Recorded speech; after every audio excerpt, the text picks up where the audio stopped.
உங்கள் குடும்பத்துக்கு சமாதானம், உங்கள் பிள்ளைகளுக்கு சமாதானம், உங்களுடைய வேலையில சமாதானம், உங்களுடைய தொழில்ல சமாதானம், உங்களுடைய எல்லா காரியத்திலையும் ஆண்டவர் சொல்றார் உங்களுக்கு சமாதானம் என்று சொல்லி.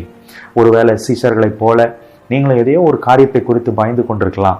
ஒருவேளை சரீரத்தில் இருக்கிற வியாதி நிமித்தமாக பயந்து கொண்டிருக்கலாம், இல்லை கடன் நிமித்தம் பயந்து கொண்டிருக்கலாம், இல்லை ஏதோ ஒரு பிரச்சனை உங்களை ஆட்டி படைத்து உங்களுக்கு முன்பாக நின்று உங்களை கலங்கடித்து கொண்டு பயமுறுத்தி கொண்டிருக்கலாம்.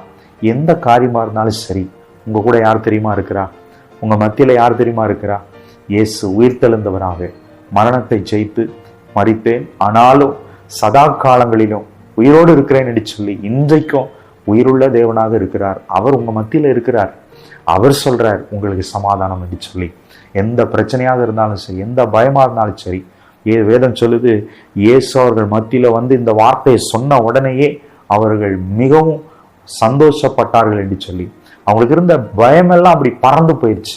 இன்னைக்கு உங்க வாழ்க்கையில இருக்கிற பயமெல்லாம் பறந்து போக போது. உங்க வாழ்க்கையில சந்தோஷம், சமாதானம் உங்களுடைய வாழ்க்கையை நிரப்ப போகிறது.